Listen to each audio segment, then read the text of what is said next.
Hi, this is Dr. Hyde again, and I'm here to walk you through the second presentation as part of the week 2 module. This is on using mindfulness for self care, also known as boosting happiness. So, I'm going to talk a little bit about positive psychology today,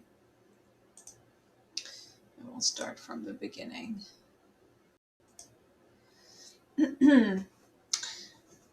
So, I don't know how many of you have taken a psychology course, let alone something on interpersonal psychology or intrapersonal psychology, anything to do with positive psychology. But the mindfulness exercises that folks are using in schools with kids always have a little element of positive psychology to them. So I wanted to introduce you to some of the the leaders in the field of positive psychology and then positive neuroscience. So we'll listen to a few folks today. This link, this article here, linked to this picture, goes to a magazine called Very Well, and it talks about the components of happiness. So actually, let me escape here for a little bit, and I think I pulled this up. Yeah. So happiness is subjective, right? In fact, psychologists refer to it mostly as subjective well-being. So that feeling that you have a balance of emotions, that you're satisfied with your life overall. So in other words, we're not talking about fleeting sensations of happiness, but overall happiness. And um, there's been research on lifespan psychology on the set point, people's set point for happiness, for emotional dispositions, more specifically. So, as it's been measured, about 50% of that is genetic. So, in other words, if you think of yourself as a naturally happy person, perhaps you're one of those folks who tend to be more predisposed to being happy or more positive most of the time. So, about 50% of our emotional dispositions can be traced to some genetic component.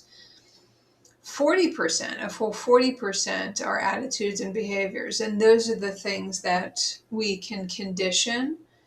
And the reason that we have hope for doing exercises for developing our and moving our emotional set points.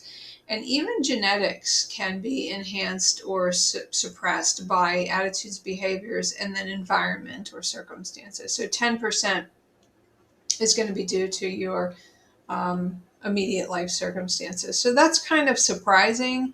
I think common sense would tell us that if we are in a good environment, if we are safe, we have our resources to take care of our needs, we have access to the people that make us happy, live in maybe a place with clean water and air, or have the stuff that we want. But that's 10%. Those circumstances are about 10% of our emotional disposition in general. It's not to say that if we're in the midst of war, we're not having a terrible negative emotional response, which would be, of course, appropriate. But that's not overall general happiness with your life. Oh, and so there's a link to an article about the U-shaped curve too. And so again, lifespan psychologists have been studying how emotional dispositions shift over lifespans.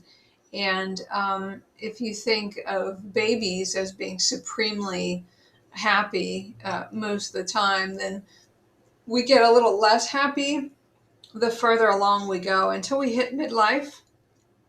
And at midlife, we might be our least happy. But then after that, the good news is our happiness tends to increase. Now, this is overall, right? These are trends that are describing large groups of people.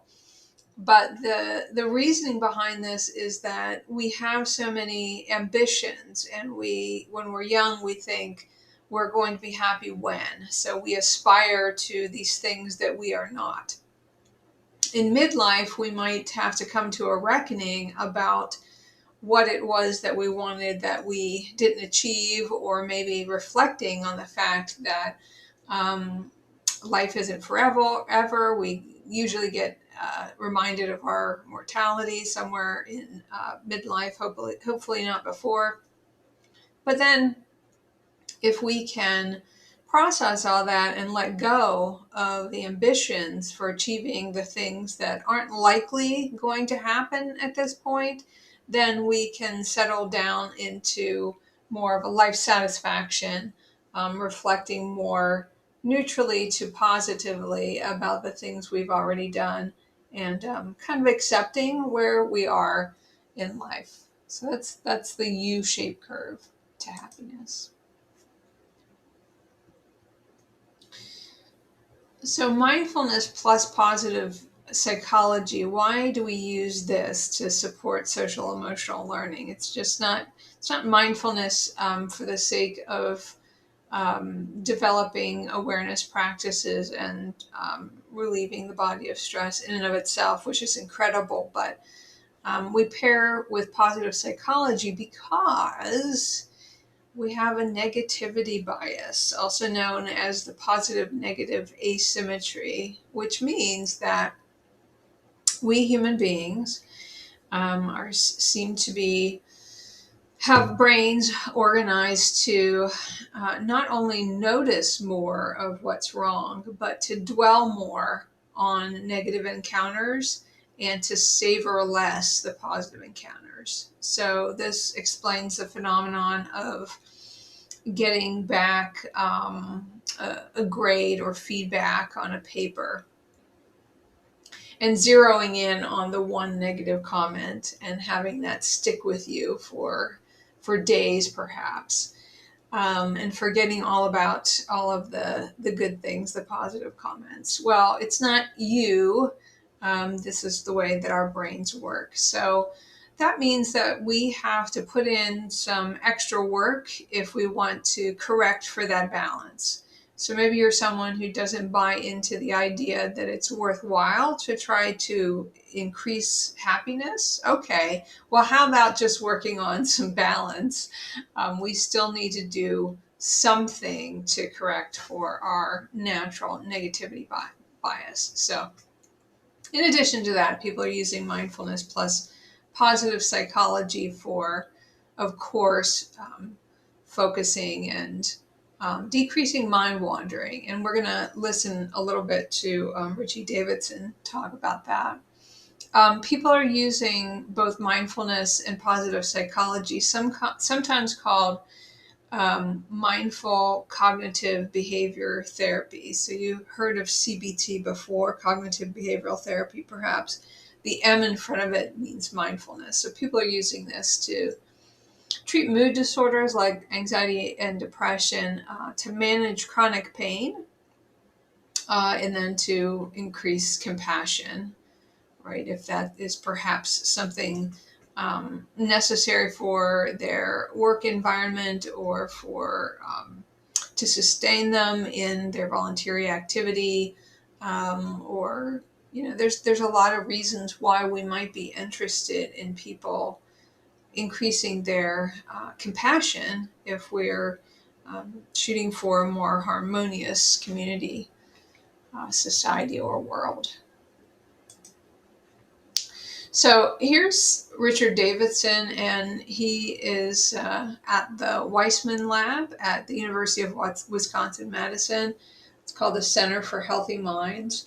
And he has been studying positive psychology for, well, I guess at least from the late 70s, maybe 80s. He started focusing on anxiety and depression, and then he was um, greatly affected by meeting with the Dalai Lama, who considers himself to be a lay scientist. And he asked Richie Davidson, why don't you study happiness, kindness, and compassion the way that you study depression and anxiety? And so it was kind of a challenge to him. So Richie Davidson and some other folks started to try to figure out what it was about happy people that made them happy, and how might folks work on increasing happiness rather than just reducing anxiety or depression. And from his research, he came up with this finding that adults spend almost half of their time, mind wandering. And not only that, but they're unhappy. So a wandering mind is an unhappy mind. So this is a reason to focus on some mindful attention.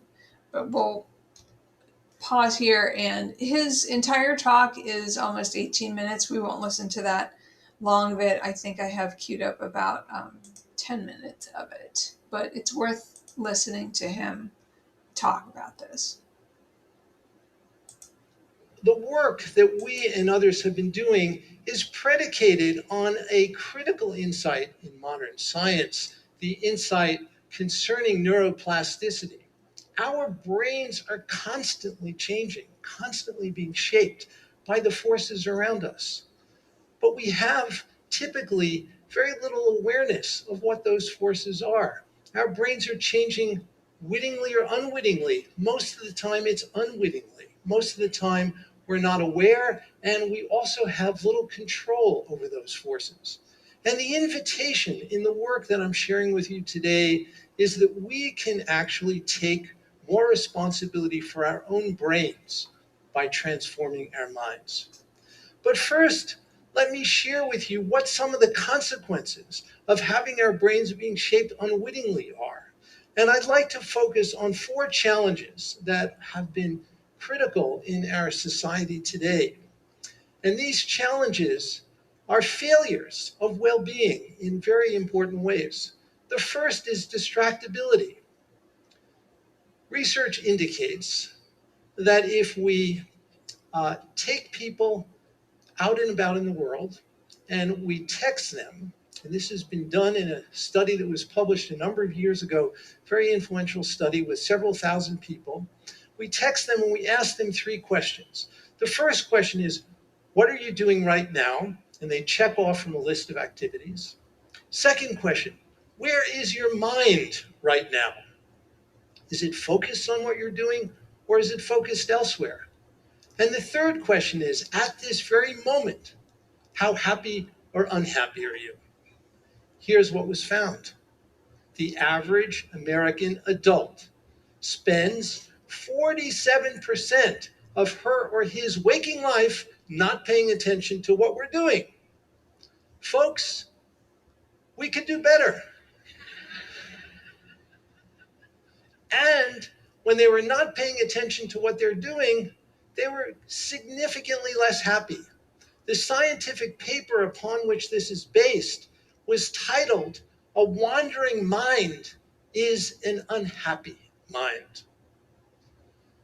In addition, there is a huge increase in the incidence of attention deficit disorders in children in this country. This is a graph showing a trend over the last decade. There are many reasons for this increase, but some of them have to do with a genuine increase in distractibility. If we're all honest with ourselves, our nation is suffering not simply from a fiscal deficit, but from an attention deficit. We also are suffering from loneliness. Despite the fact that we're all so much more interconnected, 76% of middle aged Americans report that they have moderate to high levels of loneliness. And this loneliness is not an ephemeral, subjective state. It also impacts our bodies, our physical health. Recent research shows that loneliness is actually a more significant predictor by more than a twofold magnitude of early mortality compared to obesity. So this exacts real tolls on our brains and our bodies. And again, research shows we can do better. Negative self talk and depression, we all have a narrative in our mind that we carry around about who we are. And sometimes we have negative beliefs about ourselves, which can culminate in depression. And this turns out to be a very serious problem. Depression is on the rise. If you look at trends just over the last few years, what you see is a very large increase, particularly among women. Over the last 3 years alone, there's been a 33% increase in diagnoses of major depression in women. And this trend is occurring in teens as well. These are disturbing trends in kids ages 12 through 17, and the gender difference also is very, unfortunately, robust, where the incidence is much greater in females, and this trend is getting worse over time. And again, the evidence suggests that we can actually train our mind and harness the power of neuroplasticity to change these qualities in our mind. Suicide rates are very disturbing. During the Great Depression, there was a huge elevation, and those rates have come back down. And then since the year 2000, there has been, unfortunately, a steep rise in suicide rates. And again, this is not something restricted to adults. Our teens are showing more than doubling over the last 10 years in suicide, so that today in the United States, unfortunately, more than one teenager every single day is taking her or his own life. There also is a pervasive loss of meaning and purpose that people are reporting. And this loss is not simply, again, a subjective quality, but also exacts a toll on our health and other aspects of our well being. Research shows that a lack of purpose predicts an early death. In a recent study, people who were in their 60s with a low sense of purpose had more than twice the likelihood of dying within 5 years compared to people who reported a high sense of purpose. So, again, there are intimate connections between our psychological well being and our systemic health. Each of these challenges affects the mind and the brain. We're not thriving, but the invitation is that we really could be. So we've developed a framework for understanding a healthy mind. And this framework includes 4 pillars. The first pillar is awareness. And awareness includes the capacity to focus our attention, to resist distraction. It also includes a quality that psychologists and neuroscientists call meta awareness. Meta awareness is knowing what our minds are doing. How many of you have ever had the experience of reading a book where you're reading each word on a page and you read one page, you may read a second page, and after a few minutes, you have absolutely no idea what you've just read? That is an example of a lapse in meta awareness. But the moment we recognize that we've been lost and come back, that is a moment of meta awareness. And we have reason to believe that meta awareness is crucial. Actually, it's necessary, we believe, for real transformation to occur. The second pillar of a healthy mind is connection. Connection refers to those qualities which nurture harmonious interpersonal relationships. Qualities like appreciation, like kindness, like compassion. having a positive outlook. And again, the research shows that it doesn't take much to start activating these latent qualities which can flourish and become stronger. The third pillar of a healthy mind is insight. And insight is about insight into the narrative that we all have about ourselves. At the very extreme end of the continuum, there are people who have a very negative narrative. They have negative self beliefs, and they hold those beliefs to be a true description of who they are. That is a prescription for depression. And a healthy mind entails changing our relationship to this narrative, not so much changing the narrative itself, but changing our relationship to it so that we can look at the narrative and see it for what it is. What is this narrative? It's a constellation of thoughts. And when we can see it as that, we can foster more room, more breathing room, and and this leads to increased well being. Finally, the last pillar of a healthy mind is purpose. And here we're talking about having a sense that our life is headed in a particular direction. And most importantly, it is about taking more and more of the activities in our lives as belonging to this sense of purpose. Can you envision living your life so that taking out the garbage and doing the laundry is still related to your sense of purpose? Being able to broaden it in this way is a very crucial ingredient of a healthy mind. Have you ever trained your mind? Okay, that's enough from Richie right now, but I'm glad you got to hear him explain his ideas about a healthy mind. And I like the program I'm using, Screencastify, because if you've noticed, I've been able to update this slide as I'm creating this presentation. So I had 49% there. I don't know if you've noticed it, but I changed it to 47% after I heard him say that again. And also, I was able to add the 4 pillars of a healthy mind. So hopefully, you could see some of the connections to the material that you've already listened to and thought about in this course, and some things that are coming up in this presentation and others. So being present to life awareness, and that's one of the chief skills that mindfulness develops.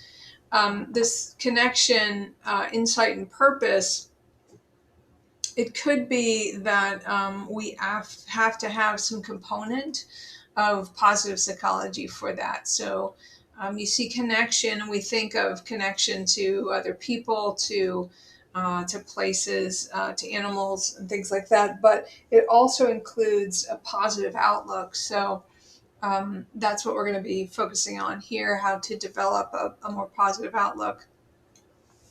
The insight, and right away you might not think of it this way, but your personal narrative, understanding that the story that you tell about yourself is just a collection of thoughts. One of the things that you learn through mindfulness meditation or focused awareness on the present is that you're able to watch your thoughts and see that they come and go like clouds, that they're not anything permanent. So what we learn from that after a while is that thoughts can be changed. So if thoughts can be changed, that means that your personal narrative about yourself can change, your insight about yourself can change. And then finally, maybe most difficultly, seeing everything that you do, even the uninteresting things or the things that you really don't like to do, as being somehow connected to a purpose. So keeping yourself healthy is going to involve exercising, eating well, sleeping, bathing, and all things that might take up time that you might want to spend somewhere else, but all together they contribute to the purpose of keeping yourself healthy. So you can see maybe a greater purpose, whatever you see for yourself. A lot of you listening to this are going to be at least considering going into education, becoming classroom teachers. So, what is your purpose behind that, and what's connected there? So, is reading your history text in this course, can you see that as an activity connected to your purpose? And not only will it make it less of a chore to do, but it will contribute to a healthier mind. So, isn't that good to know?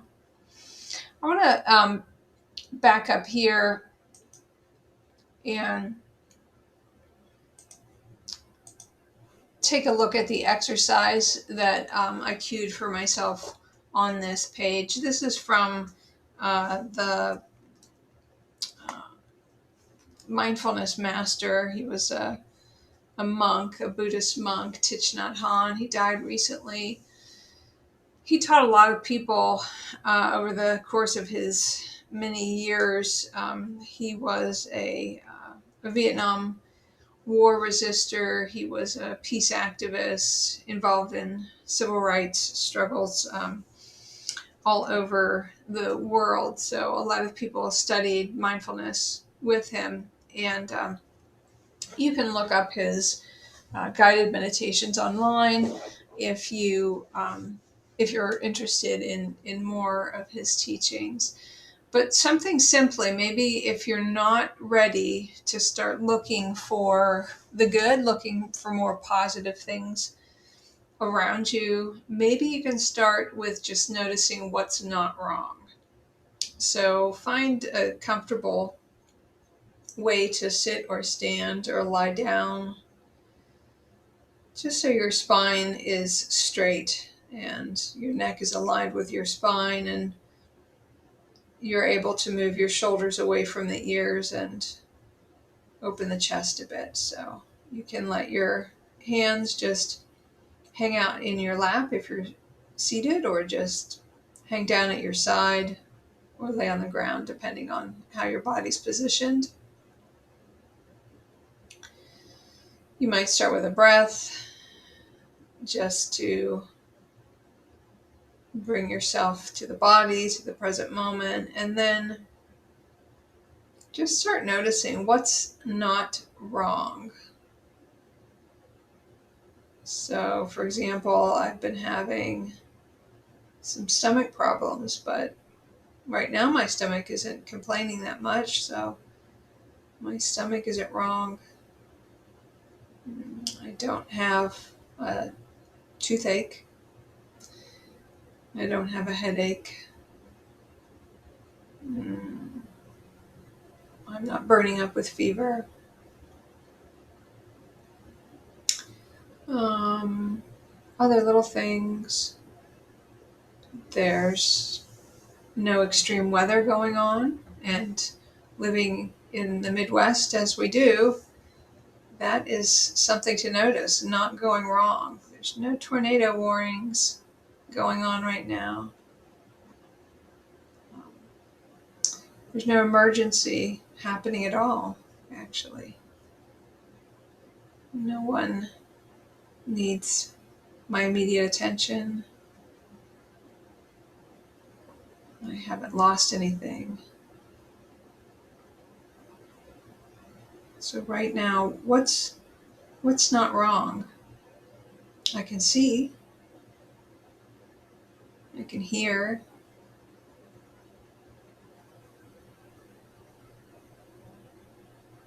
What's not wrong?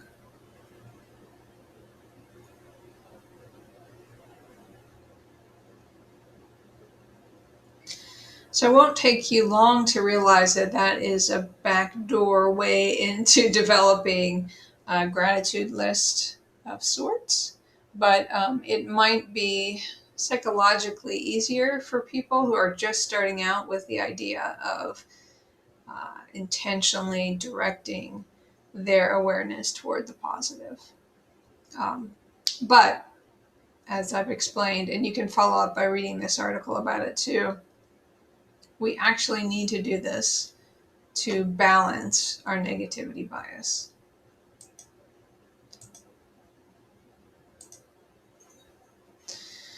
So Someone else I want to introduce you to is Dr. Martin Seligman, and he's at UPenn. Um, they've got the Positive Psychology Center, and Dr. Seligman studies authentic happiness there.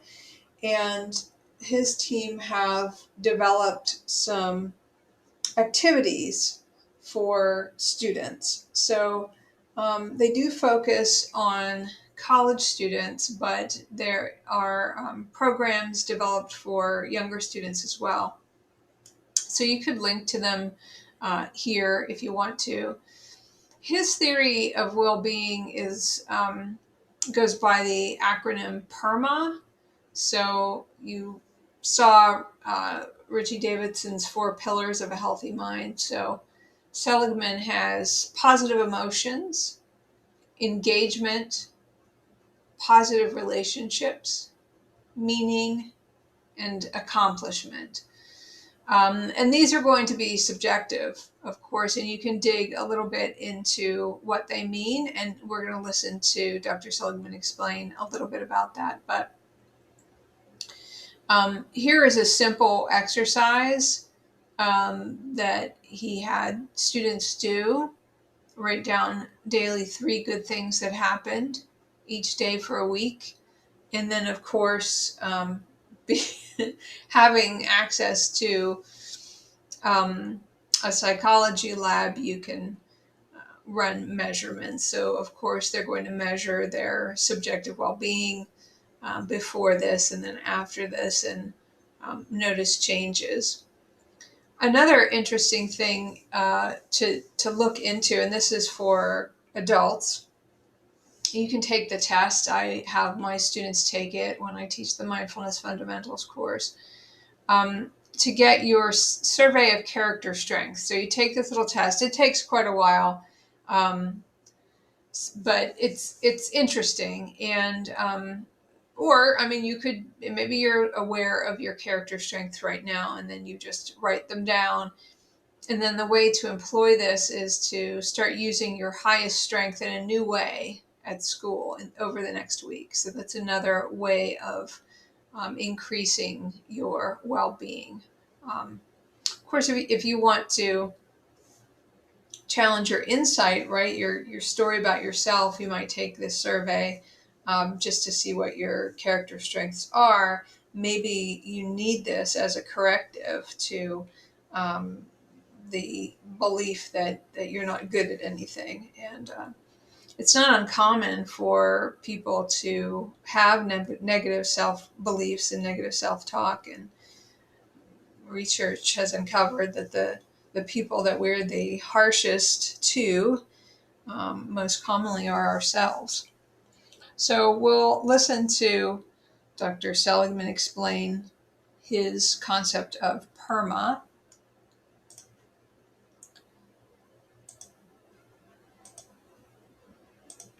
Believe that a good way of looking at what's north of zero, north of indifference, has 5 different elements. And the first one is whenever I talk to press, I say, please don't put the smiley face on the cover.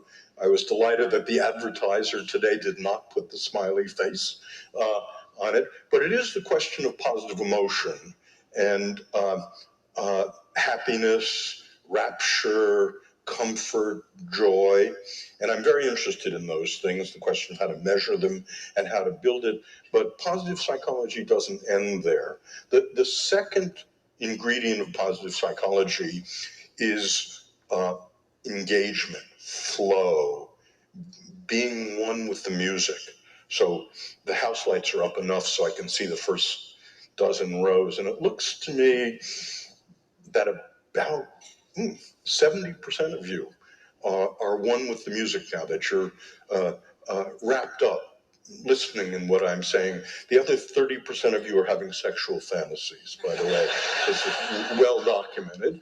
So we're interested in the question of measuring flow, measuring engagement, and how in schools, in the workplace, in your love relationships, in what you care about, you can have more of that. So we'll talk about that. Uh, the third element of well-being, to my way of thinking, is positive relationships. Uh, and the question, can you have better relationships than you do now? And it turns out there have been a couple of discoveries, one of which I think will surprise you, and techniques that children, people in corporations can learn. So we'll talk about the R relationships. The fourth element, and notice these are different from smiley-faced elements, is meaning and purpose in life. And for me, that's belonging to and serving something you think is bigger than you are. And I'll tell you something about research on this and the question of can one have more meaning and purpose in life? And the fifth element, the A, is accomplishment. Uh, so um, PERMA is the acronym for this. And the two important things about PERMA.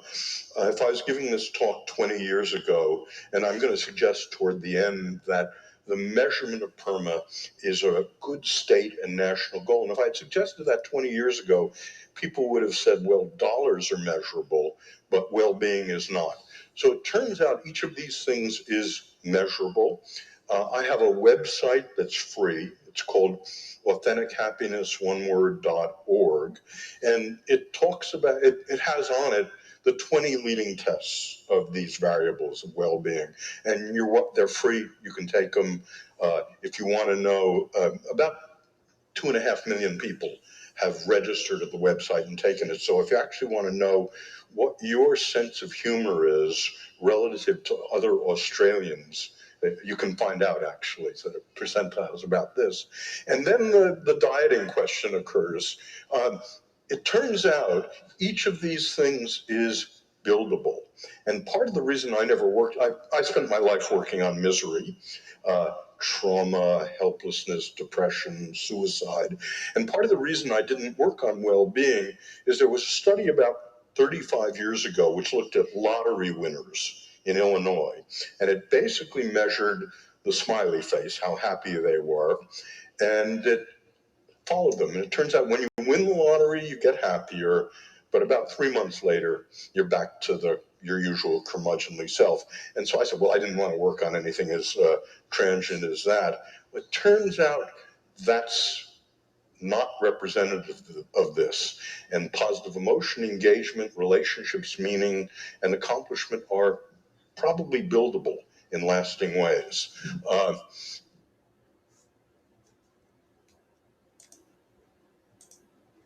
So there we go.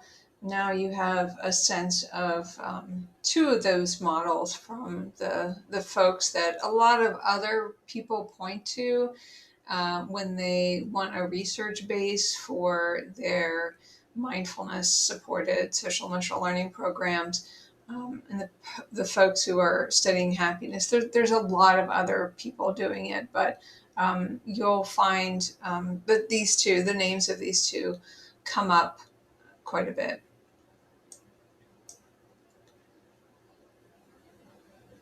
So,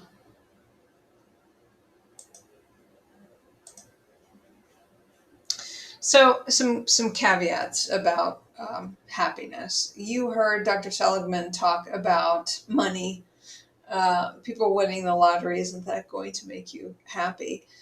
Folks have been studying this for quite a while now, and there are several really easy to read studies about money and happiness. And about 10 years ago, we got this idea that $75,000 a year is probably the average salary that you need to be happy. Over that, your happiness doesn't get much better. And of course, we're thinking about a US context. That might be different, might be much lower in other places or higher in others. I heard several years ago that it was 60,000. So I guess we've got inflation here. But it's not as simple as all that, because it seems to do with your relative success, and your income is one measure of success in this mainstream society anyway. You can resist that measure, but most people don't. It has to do with your comparative success. So I like to give the example to my students about my colleagues and I. So I came from a working class background, just the third generation of Italian immigrants in this country. And I make more now, twice as much as anyone has ever made in my family. And that's not much. It's just a little over 90,000. I'm a full professor. Um, Other people who work for a public university might have peers, siblings, parents, especially if they work in the private sector, who make much more than that and perhaps don't have student loans, right? Mine were just forgiven, by the way, under Public Service Loan Forgiveness Program. If it still exists when you're listening to this and you're going into teaching, keep that in mind. 10 years and you're out. So it's all relative, right? So I see myself as a success, an incredible success. I mean, no one in my family has had really a successful academic career. My sister went to college, but then dropped out later, and my dad went to college to be a teacher on the GI Bill. But that's when I don't come from a college-going family, so I compare myself to that and the people I grew up with, and I see myself as a success. But you might not. So where does the 75,000 come from? Well, if it's just you, and you don't have many dependents and huge debt, you can probably get by pretty well and have all of your needs met. But there's going to be conditions. So do you have health care? Do you have childcare? Do you have the things that you need? So 75 in this US context probably means that you have the things that you need and can buy yourself a little leisure time as well. But I just wanted to address that because people comment on it all the time. But it is true that in general, overall, um, there isn't a strong connection, a strong positive connection, meaning the more money you have, the more happy you are. There isn't a strong connection there in the research base, but there's a connection between having your material needs met, your bodily needs met, your safety needs met, having some leisure time, and then there is that connection between comparisons to other people. Okay, another caveat here when we're talking about positivity. People can go overboard, and you might hear, maybe you've already experienced this, being in a work environment where the response to complaints about unhealthy work conditions is just to look at the positive, look on the bright side. Oh, you're so negative. Can't you, we're here to generate solutions. So it's a way to shut down people's complaints about serious problems. And we call that toxic positivity, right? It's an overgeneralization of being happy, an overgeneralization of an optimistic state. It's a state of ignorance. It's planned ignorance about what's going on. Now, we can do this to other people. We can exercise power over other people and refuse to listen to their needs and their complaints. And we can do this to ourselves too, by suppressing our emotions.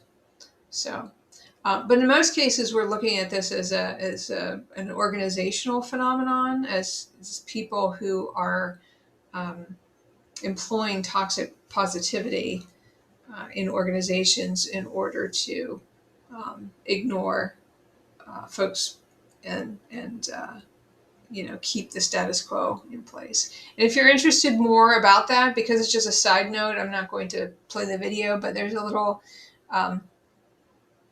bit of a video here on from these two psychologists who talk about toxic positivity.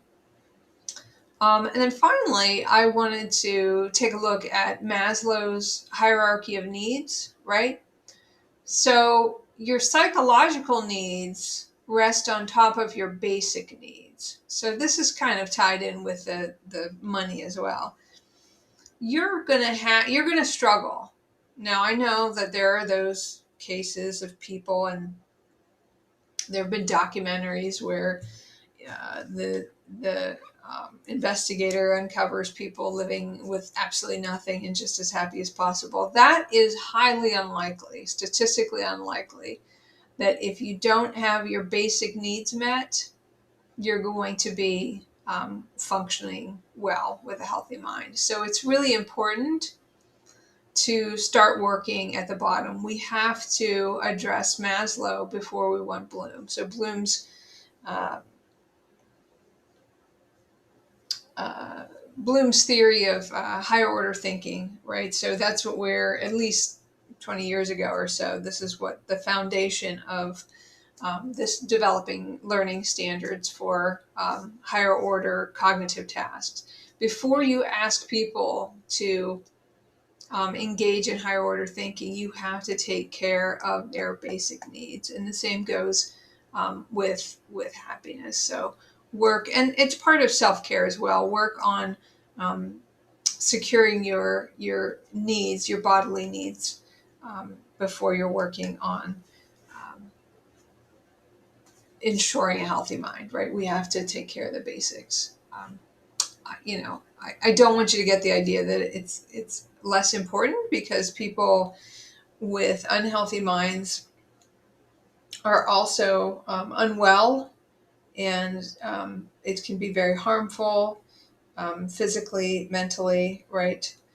But my point is that we don't want to ignore folks' basic needs, and so this connects to the critical pedagogy in this course, is that we don't want to use social emotional learning goals. We don't want to use, again, mindfulness exercises as a way to ignore problems associated with abject poverty. If it's abject poverty, we have to do something to raise people out of poverty.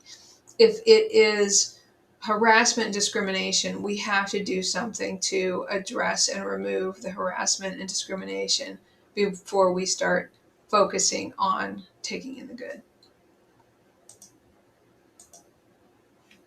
Okay. So some places to start here.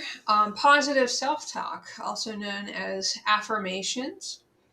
So we're recognizing that all emotions are necessary and valid. We don't want to use mindfulness exercises as a way to suppress emotions. So if you recall the first competency area of social emotional learning, self-awareness and self-management, it's not about suppressing what we think are as negative emotions like fear and anger and disgust and sadness. If you haven't seen this movie about Inside Out, you really should see it. If you're going into education, you really should see this. So we want kids to be able to identify and express their emotions in a healthy way. And I mean, this movie does a great job of doing that, of showing how all of your emotions work together. So affirmations can be personal, but in general, a few things are going to work for just about everyone. So if you look at feeling happy, feeling healthy, feeling safe, and feeling loved, those are the things worth focusing on. And there is actually a boy, I don't know the absolute origins of this. It might come from Buddhist thought, but there's a loving kindness meditation that develops compassion, self-compassion, and compassion for others. And the components of that are happiness, wishing yourself happy, I feel healthy, I feel safe, I'm loved. Those are important components for combating negative self-talk. So you can work yourself or with a partner to uncover your negative self-talk and replace that with some positive self-talk. So you can work on that. There's an interesting exercise here, that I can't. Positive self-talk or negative self-talk, your self-beliefs, affect your performance. Okay, this is not just research-based, but experiential. You can do this in a classroom with someone else. You can try lifting something else up. You can try a simple yoga sequence. You can try balancing on your tiptoes. Any performance task, you can make it up. And you can try it saying, I can, I can, I can, I can, I can. Really focusing on believing that you can do this thing. You can also do it and tell yourself, I can't, I can't, I can't, I can't, I can't. And just see for yourself how your attitude affects your performance. If you're an athlete, you know exactly what I'm talking about. So, remembering that we have a negativity bias, it's worthwhile to take some time to focus on the I can statements and some other positive self talk there. I think Seligman was talking about this present moment or flow, the flow state. Taking in the good, recognizing what good is around you, optimism, and gratitude. So these are the components in a nutshell. And we're going to take a look at some other exercises in just a minute. Flow, if you're not familiar with this term, comes from a researcher, Csikszentmihalyi is his name. And he talked about the flow state where you get so caught up in the moment that time loses its grasp on you. So time flies when you're having fun. Well, time flows when you are thoroughly engaged and absorbed in your activity. You're going to be more productive. You're going to be happier overall, and you're going to have a healthier brain. So that's one of the studies that focuses on the flow state. What is that contributes also to positive psychology? And of course, we can use the component of mindfulness that develops present moment awareness to develop this trait in ourselves that will help us to engage in and stay in the flow state more often. Positive psychology, working on our strengths and nurturing our strengths, might lead us into activities that are also more likely going to help us get in and stay in the flow state as well.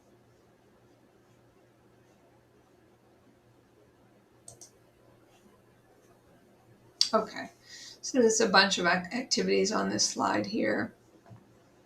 Optimism and gratitude kind of go hand in hand. So you understand by now the purpose of optimism, of taking the good, of recognizing the positive to counteract the negativity bias. Well, gratitude is connected to that sense of optimism because when we feel grateful, we also feel like we feel more secure. We feel like we have what we need. We feel like things are going to be okay. So there's an interesting article here that you can read from The Atlantic on how you can work on happiness. So instead of wishing that you could be happier and suffering over the fact that you're not that happy and hoping that you get happy, you can actually take some steps to work on it. You can condition your happiness muscles, and that's what these exercises are meant to do. If you are someone going into counseling, if you're working with teens, if you're someone who's parenting a teen, if you want to go into high school, or if you're a young adult, you might really, really like Gina Beagle's work. She does training, she produces books, she has lots of free stuff on her website, and her website is called Stressed Teens. And this book she created with one of her teen clients or students, Taking the Good, and it's a workbook that contains activities like making a gratitude list for how to do that, how to correct that negativity bias. And she works with some severely ill teens as well. So I don't know if you recall from who said this, Dan Siegel, I think, said this, is that the kids who have the most severe problems are also the ones who tend to benefit the most from uh, social emotional learning, mindfulness, positive psychology interventions. So, making a gratitude list is probably the easiest thing you can do. So, you don't have to enter a mindful state, but you could if you wanted to before you do this. I'd say just, if you're listening now, just take 30 seconds and write down all of the things that you're grateful for right now. And they do not have to be big or profound. They can be, your coffee. They can be your cat sitting next to you. I mean, well, cats are profound. Let's get real about that. Okay. So 30 seconds, I'll do the counting. You don't have to worry about it. And just write down, if you can, right? There's this connection between actually doing physical writing and getting to know the contents of your mind. But if you don't have just that, just think about it and list things that you're grateful for. Okay, go ahead. I'll do the counting.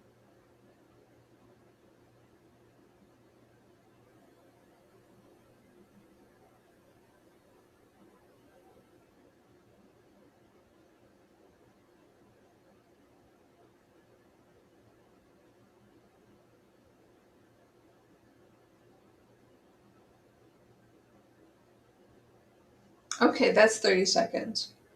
So now take another 30 seconds and just look at your list, or if you haven't written something down, just choose something, one of the things that you're grateful for. And I want you to imagine seeing that thing, having that thing, being with that thing, whatever it is, right? So if it's your coffee, you're drinking your coffee, you're savoring it, smelling it, it's warming you up, it's, making you smile. Really take it in. That's what we're doing, taking in the good. We're savoring. Okay, so 30 seconds to savor that thing that you're grateful for. I'll do the counting. Here we go.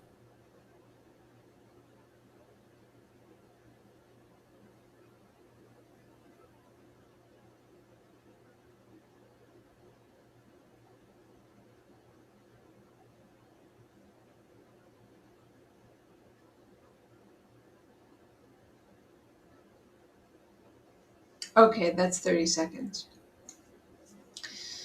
So remember that part of the negativity bias prevents us from savoring good things. We need to spend a little bit more time on savoring the good things, taking in the good rather than just noticing them, because it's going to take us a little longer to strengthen those connections in our brain. So if we want to develop actual traits of more positivity, then we have to put in a little bit more work in that regard. Another really powerful thing to do is write a thank you letter.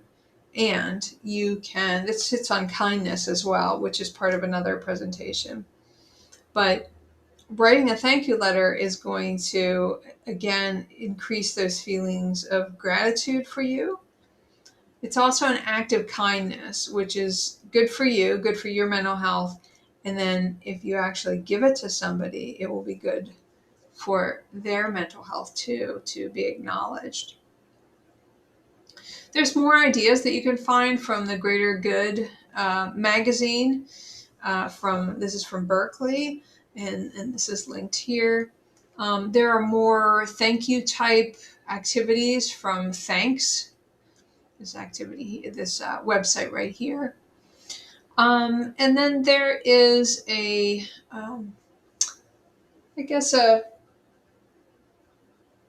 a little bit more of an advanced exercise that we can end with. This is the last slide. So practicing acceptance. Why is acceptance connected with optimism and gratitude? Well, maybe you've heard the saying is that to be happy, you can either get what you want or want what you have. So wanting what we have on a very basic level is being okay with the things as they are. Now, let me say again that this has nothing to do with accepting injustices, accepting status quo that puts somebody at harm. Not at all. But just accepting with awareness conditions at the present moment, noticing that it is what it is. Okay? So this is another backdoor to understanding our fundamental okayness in the moment, if we are in fact okay. Chances are, if you're taking this course, listening to this right now, you are at minimum okay. So just find a comfortable seated position, or standing or lying down, again with your spine straight, your neck in line with your spine, your shoulders away from your ears, relaxed, open chest, arms falling at the side, or palms resting on your lap. This time I'll add in relaxing the face, just letting go of any contractions in the face muscles, especially around the eyes, just letting go of any contractions around the eyes. Starting with a breath, inhaling through the nose, exhaling through the mouth, maybe with an audible sigh.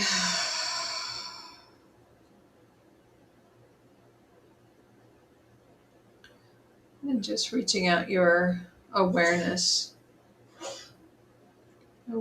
of your present situation, where you're seated, how your body feels, where your mind is, the temperature of the room, just being aware of it all.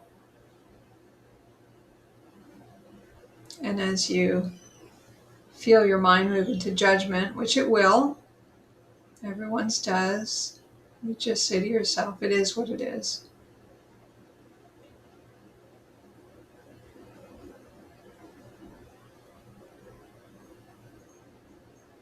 Back to noticing, feeling.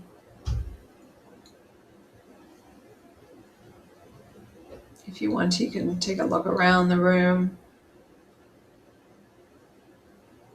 For me right now, it's a kind of a dark day, late March. It is what it is.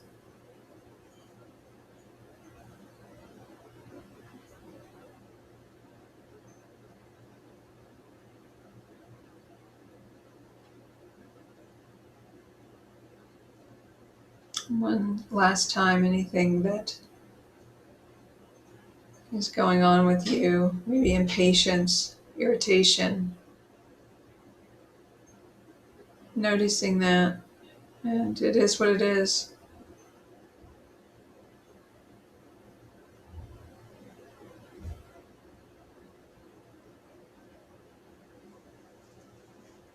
Okay, so I welcome you to check out some of the resources on this page, and that's all I have for you for this presentation.